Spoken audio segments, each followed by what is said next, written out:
Anne of Green Gables by L. M. Montgomery. Chapter 4. Morning at Green Gables. It was broad daylight when Anne awoke and sat up in bed, staring confusedly at the window through which a flood of cheery sunshine was pouring, and outside of which something white and feathery waved across glimpses of blue sky.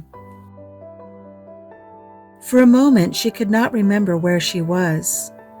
First came a delightful thrill, as if something very pleasant, then a horrible remembrance. This was Green Gables, and they didn't want her because she wasn't a boy. But it was morning, and yes, it was a cherry tree in full bloom outside of her window. With a bound, she was out of bed and across the floor. She pushed up the sash. It went up stiffly and creakily, as if it hadn't been opened for a long time, which was the case. And it stuck so tight that nothing was needed to hold it up. Anne dropped on her knees and gazed out into the June morning, her eyes glistening with delight. Oh, wasn't it beautiful? Wasn't it a lovely place? Suppose she wasn't really going to stay here. She would imagine she was. There was scope for imagination here. A huge cherry tree grew outside, so close that its bough tapped against the house, and it was so thick-set with blossoms that hardly a leaf was to be seen. On both sides of the house was a big orchard, one of apple trees and one of cherry trees, also showered over with blossoms, and their grass was all sprinkled with dandelions. In the garden below were lilac trees purple with flowers, and their dizzily sweet fragrance drifted up to the window on the morning wind. Below the garden, a green field, lush with clover, sloped down to the hollow where the brook ran and where scores of white birches grew, upspringing airily out of the undergrowth, suggestive of delightful possibilities in ferns and mosses and woodsy things generally. Beyond it was a hill, green and feathery with spruce and fir. There was a gap in it where the gray gable end of a little house she had seen from the other side of the lake of shining waters was visible. Off to the left were the big barns, and beyond them, away down over the green, low-sloping fields, was a sparkling blue glimpse of sea. Anne's beauty-loving eyes lingered on it all, taking everything greedily in.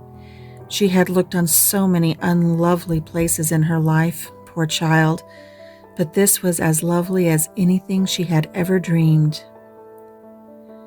She knelt there, lost to everything but the loveliness around her, until she was startled by a hand on her shoulder. Marilla had come in, unheard by the small dreamer. "It's time you were dressed," she said curtly. Marilla really did not know how to talk to the child, and her uncomfortable ignorance made her crisp and curt when she did not mean to be. Anne stood up and drew a long breath. "Oh, isn't it wonderful?" she said, waving her hand comprehensively at the good world outside. "It's a big tree," said Marilla, "and it blooms great, but the fruit don't amount to much, never. Small and wormy." "Oh, I don't mean just the tree. Of course it's lovely. Yes, it's radiantly lovely. It blooms as if it meant it, but I meant everything. The garden and the orchard and the brook and the woods, the whole big, dear world. Don't you feel as if you just loved the world on a morning like this? And I can hear the brook laughing all the way up here. Have you ever noticed what cheerful things brooks are? They're always laughing. Even in wintertime, I've heard them under the ice. I'm so glad there's a brook near Green Gables. Perhaps you think it doesn't make any difference to me when you're not going to keep me, but it does. I shall always like to remember that there is a brook at Green Gables, even if I never see it again. If there wasn't a brook, I'd be haunted by the uncomfortable feeling that there ought to be one. I'm not in the depths of despair this morning. I never can be in the morning. Isn't it a splendid thing that there are mornings? But I feel very sad. I've just been imagining that it really was me you wanted after all, and that I was to stay here forever and ever. It was a great comfort while it lasted, but the worst of imagining things is that the time comes when you have to stop, and that hurts. You'd better get dressed and come downstairs and never mind your imaginings, said Marilla as soon as she could get a word in edgewise. Breakfast is waiting. Wash your face and comb your hair. Leave the window up and turn your bedclothes back over the foot of the bed. Be as smart as you can. Anne could evidently be smart to some purpose, for she was downstairs in 10 minutes' time, with her clothes neatly on, her hair brushed and braided, face washed, and a comfortable consciousness pervading her soul that she had fulfilled all Marilla's requirements. As a matter of fact, however, she had forgotten to turn back the bedclothes. I'm pretty hungry this morning, she announced as she slipped into the chair Marilla placed for her. The world doesn't seem such a howling wilderness as it did last night. I'm so glad it's a sunshiny morning, but I like rainy mornings real well too. All sorts of mornings are interesting, don't you think? You don't know what's going to happen through the day, and there's so much scope for imagination. But I'm glad it's not rainy today, because it's easier to be cheerful and bear up under affliction on a sunshiny day. I feel that I have a good deal to bear up under. It's all very well to read about sorrows and imagine yourself living through them heroically, but it's not so nice when you really come to have them, is it? For pity's sakes, hold your tongue, said Marilla. You talk entirely too much for a little girl. Thereupon, Anne held her tongue so obediently and thoroughly that her continued silence made Marilla rather nervous, as if in the presence of something not exactly natural. Matthew also held his tongue, but this at least was natural, so that the meal was a very silent one. As it progressed, Anne became more and more abstracted, eating mechanically with her big eyes fixed unswervingly and unseeingly on the sky outside the window. This made Marilla more nervous than ever. She had an uncomfortable feeling that while this odd child's body might be there at the table, her spirit was far away in some remote airy cloudland, borne aloft on the wings of imagination. Who would want such a child about the place? Yet Matthew wished to keep her, of all unaccountable things. Marilla felt that he wanted it just as much this morning as he had the night before, and that he would go on wanting it. That was Matthew's way.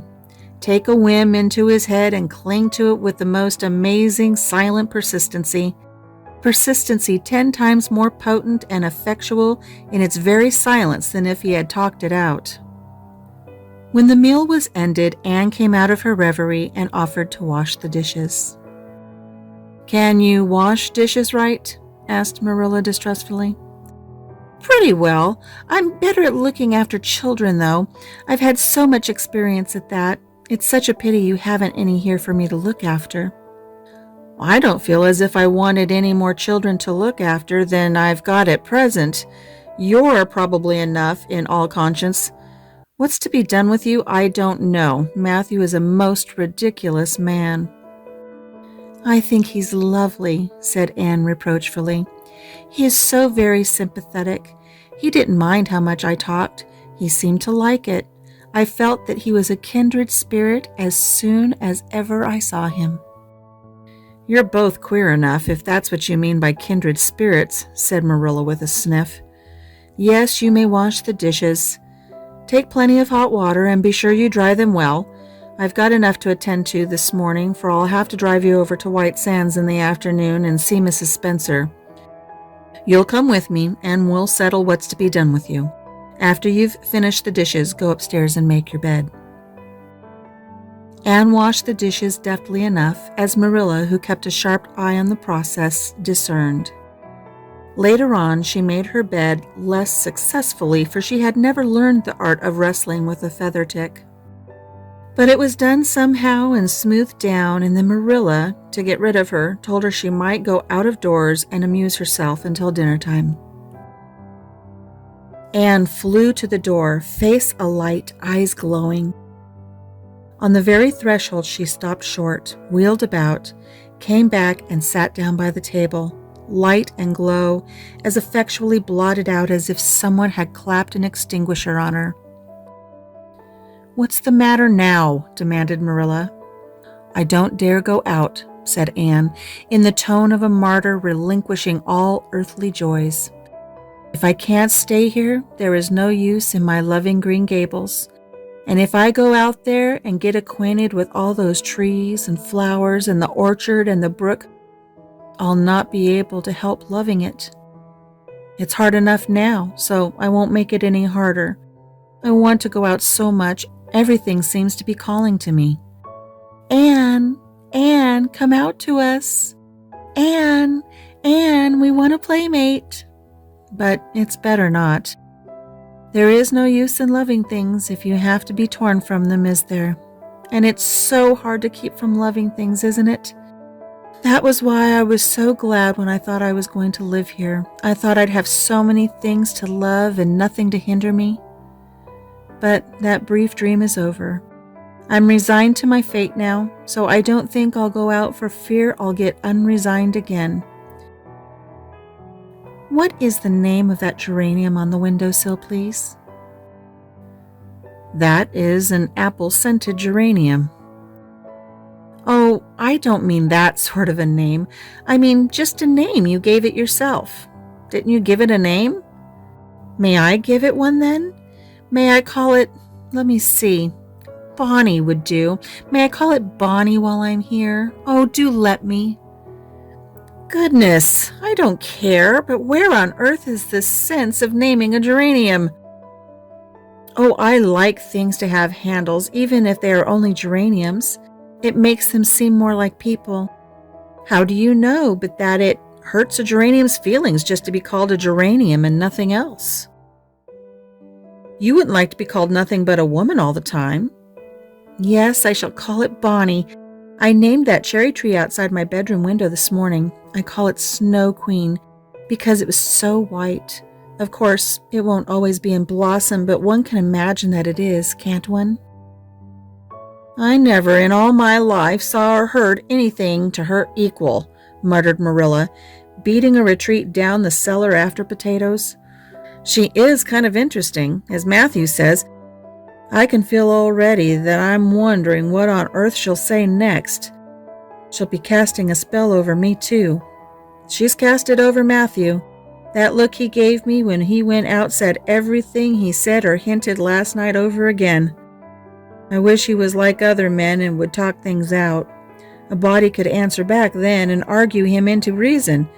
But what's to be done with a man who just looks? Anne had relapsed into reverie, with her chin in her hands and her eyes on the sky, when Marilla returned from her cellar pilgrimage.